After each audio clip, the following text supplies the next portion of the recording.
الحمد للہ رب العالمین والصلاة والسلام علی سید الانبیاء والمرسلین اما بعد فاعوذ باللہ من الشیطان الرجیم بسم اللہ الرحمن الرحیم۔ خواتین کی نماز کے کورس کے حوالے سے لیکچرز کا سلسلہ جاری ہے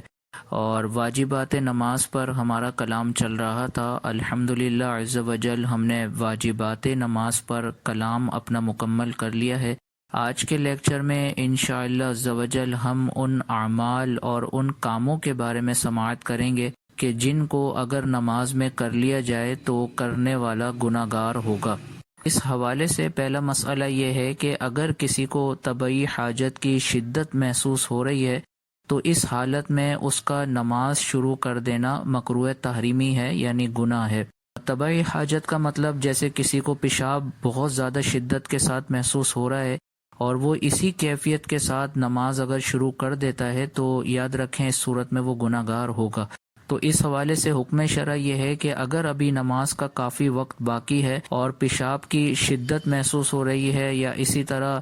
کسی اور طبعی حاجت کی شدت محسوس ہو رہی ہے تو پہلے اس سے فراغت حاصل کرے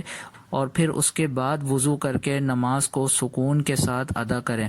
کیونکہ اگر پیشاب وغیرہ کی حاجت محسوس ہو رہی ہو اور نماز شروع کر دی جائے تو اب نماز پہ توجہ قائم نہیں رہے گی بلکہ اس حاجت کی طرف ساری کی ساری توجہ چلے جائے گی۔ تو اس لیے حکم شرع یہ ہے کہ نماز کا وقت اگر باقی ہو تو پہلے اپنی طبعی حاجت سے فراغت پائے اور اس کے بعد پھر پرسکون انداز میں نماز کی ادائیگی کرے۔ اور دوسرا یاد رکھیں کہ اگر طبعی حاجت محسوس ہو رہی ہے لیکن وقت اتنا کم ہے کہ اگر طبعی حاجت دور کرنے کے لیے گئے تو نماز ہی قضا ہو جائے گی، تو اس صورت میں حکم شرع یہ ہے کہ اب اسی کیفیت میں رہتے ہوئے نماز کی ادائیگی کر لی جائے۔ اور اس کے حوالے سے ایک اور مسئلہ یہ ہے کہ جب نماز شروع کی تو اس وقت طبعی حاجت فیل نہیں ہوئی لیکن ابھی نماز آدھی مکمل کر لی، جیسے 4 رکعت والی نماز ہے اور 2 رکعت میں تو حاجت فیل نہیں ہوئی لیکن تیسری اور چوتھی رکعت کے اندر حاجت فیل ہونا شروع ہو گئی اور شدت پہ پہنچ گئی۔ تو اب حکم شرع یہ ہے کہ اگر نماز کے اندر اس طرح کی حاجت محسوس ہونی شروع ہو جائے اور شدت کی صورت اختیار کر لے تو اگر نماز کا وقت ابھی باقی ہے تو اس نماز کو توڑنا لازم ہے۔ اگر اسی حاجت کی شدت کے ساتھ نماز کو جاری رکھا تو یہ بھی گناہ ہوگا۔ خلاصہ کلام یہ ہوا کہ اگر نماز شروع کرنے سے پہلے ہی طبعی حاجت محسوس ہوئی اور شدت کے ساتھ محسوس ہو رہی ہے تو اس حالت میں نماز شروع کرنا گناہ ہے، مکروہ تحریمی ہے۔ اور دوسری صورت یہ ہے کہ نماز شروع کرنے کے بعد طبعی حاجت محسوس ہوئی اور اس نے شدت اختیار کر لی اور ابھی نماز کا وقت ختم ہونے میں کافی وقت باقی ہے تو حکم شرع یہ ہے کہ اس نماز کو توڑ دیا جائے اور اپنی طبعی حاجت کو دور کرنے کے بعد پھر واپس آ کے نماز پڑھی جائے۔ دوسرا مسئلہ یہ ہے کہ دوران نماز انگلیاں چٹخانا یہ مکروہ تحریمی ہے، یعنی گناہ کا کام ہے۔ تو اگر کوئی نماز میں ہے اور انگلیاں اپنی چٹخاتا ہے تو یہ مکروہ تحریمی عمل ہوگا اور اس عمل کو کرنے کے نتیجے میں بندہ گناہ گار ہوگا۔ دوسرا یہ کہ نماز ابھی شروع نہیں کی لیکن نماز کے انتظار میں بہن بیٹھی ہیں، مثال کے طور پر مغرب کی اذان ہو رہی ہے اور مغرب کی اذان کا جواب کوئی بہن جائے نماز پر بیٹھ کر دے رہی ہیں اور ان کا ارادہ یہی ہے کہ جیسے ہی اذان ختم ہوگی تو مغرب کی نماز کی ادائیگی شروع کر دیں گی، تو گویا یہ مغرب کی نماز کے انتظار میں بیٹھی ہیں۔ تو یاد رکھیں کہ اگر کوئی نماز کے انتظار میں بیٹھا ہو تو نماز کے انتظار میں بھی انگلیاں چٹخانے کی بالکل اجازت نہیں ہے اور اس دوران بھی انگلیاں چٹخانا مکروہ تحریمی ہے۔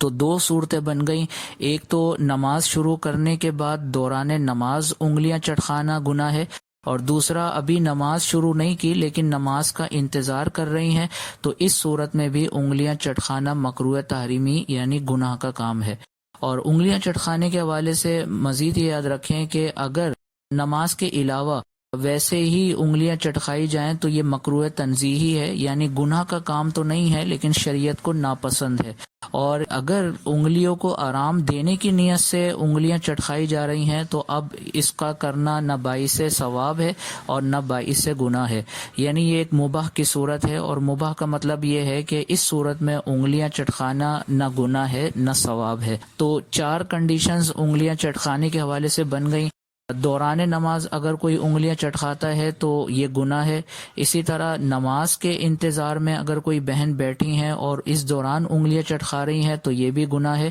اور بقیہ اس کے علاوہ 2 صورتیں یہ ہیں کہ نماز کے علاوہ اگر کوئی بہن بلا وجہ انگلیاں چٹکا رہی ہیں تو یہ مکروہ تنزیہی ہے، یعنی شریعت کو ناپسند ہے۔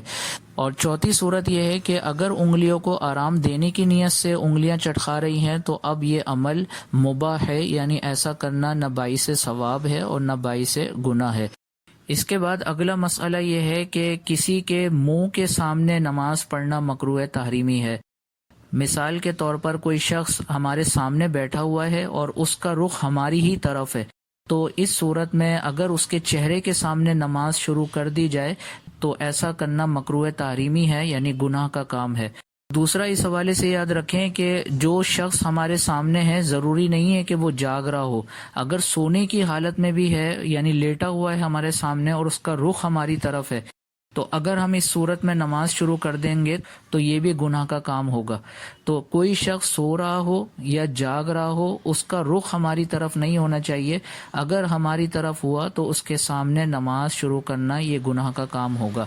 اور اس حوالے سے یہ بھی یاد رکھیں کہ اگر ہم نماز پڑھ رہے ہیں اور نماز شروع کرنے کے بعد ہمارے سامنے کوئی آ کر سو گیا اور اس نے اپنا چہرہ ہماری جانب کر دیا تو اس صورت میں اب یہ گناہ کی صورت نہیں بنے گی۔ گناہ کی صورت اس وقت بنے گی جب پہلے سے کوئی شخص ہماری طرف چہرہ کر کے سو رہا ہے یا بیٹھا ہوا ہے اور ہم نے اس کے سامنے جا کے نماز شروع کر دی، تو یہ گناہ کی صورت بنے گی۔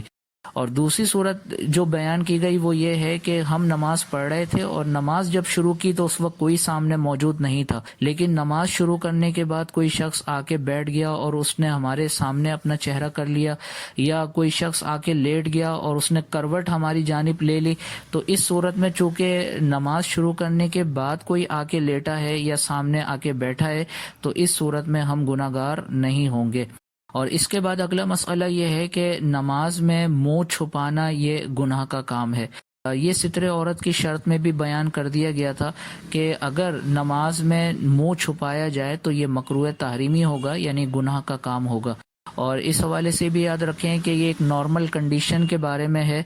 بعض اوقات ایک صحیح وجہ ہوتی ہے، ایک صحیح مجبوری ہوتی ہے جس کی وجہ سے شریعت منہ کو ڈھانپنے کی اجازت دیتی ہے۔ مثال کے طور پر جیسے کورونا کی وجہ سے کچھ جگہوں پہ ماسک لگانے کو لازم قرار دیا گیا تھا اور ماسک نہ لگانے کی صورت میں جرمانہ بھی کیا جا رہا تھا، تو ایسی کنڈیشن اگر ہو تو شریعت کی طرف سے اجازت ہے کہ ماسک لگا کر نماز کو پڑھا جا سکتا ہے۔ اور اس کے علاوہ بھی اگر کوئی ایسی مجبوری بن جاتی ہے جس میں انسان شدید مجبور ہو جاتا ہے چہرے کو کور کرنے پر، تو اس صورت میں بھی اگر چہرے کو کور کر کے نماز پڑھتا ہے تو یہ مکروہ تحریمی نہیں ہوگا۔ ہاں، اگر نارمل کنڈیشن ہے، کسی قسم کی کوئی پابندی نہیں ہے، نہ کوئی مجبوری ہے چہرے کو کور کرنے کی، تو اب اگر چہرے کو کور کر کے نماز پڑھے گا، چاہے مرد ہو یا عورت، اس حالت میں نماز پڑھنا مکروہ تحریمی ہوگا، یعنی گناہ کا کام ہوگا۔ آج کے لیکچر میں آخری مسئلہ یہ ہے کہ الٹا قرآن نماز کے اندر تلاوت کرنا یہ مکروہ تحریمی یعنی گناہ کا کام ہے۔ الٹا قرآن پڑھنے سے مراد یہ ہے کہ جو سورت قرآن میں پڑھنے میں پہلے آ رہی ہے اس کو پہلے ہی پڑھنا لازم ہے، اور جو بعد میں آ رہی ہے اس کو بعد میں پڑھنا لازم ہے۔ مثال کے طور پر اگر ہم 30ویں پارے کی تلاوت کرتے ہوئے جائیں تو سورہ اخلاص پہلے آتی ہے اور سورہ ناس بعد میں آتی ہے، تو اگر کسی نے پہلی رکعت میں سورہ ناس پڑھ لی اور دوسری رکعت میں سورہ اخلاص پڑھ لی، تو چونکہ اس نے ترتیب کو پلٹ دیا، قرآن کی ترتیب یہ تھی کہ سورہ اخلاص پہلے تھی، سورہ ناس بعد میں تھی، لیکن اس نے قرآن کی ترتیب کو ہی پلٹ دیا اور پہلی رکعت میں سورہ ناس پڑھ لی اور دوسری رکعت میں سورہ اخلاص پڑھ لی، تو اس کو الٹا قرآن پڑھنا کہا جائے گا اور یہ گناہ کا کام ہے، ایسا کرنا بالکل بھی جائز نہیں ہے۔ اور اس حوالے سے یہ بھی یاد رکھیں کہ اگر کسی نے بھولے سے الٹا قرآن پڑھ لیا تو اس صورت میں نہ سجدہ سہو لازم ہوگا اور نہ بندہ گناہگار ہوگا،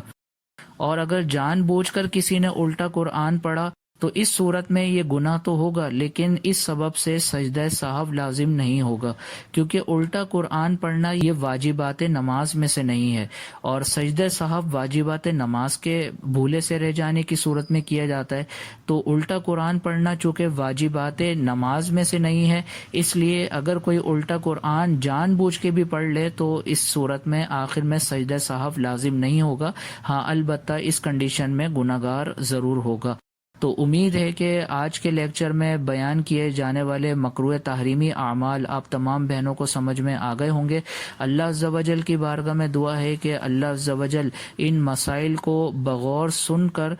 یاد رکھنے کی توفیق عطا فرمائے اور دوسروں کی اصلاح کے جذبے کی نیت سے یہ مسائل دیگر تک پھیلانے کی توفیق عطا فرمائے، آمین بجاہ النبی الامین صلی اللہ تعالی علیہ وسلم۔ آپ دیکھ رہے ہیں PATF Islamic info YouTube channel. مزید اسلامک ویڈیوز کے لیے ہمارا چینل سبسکرائب کریں۔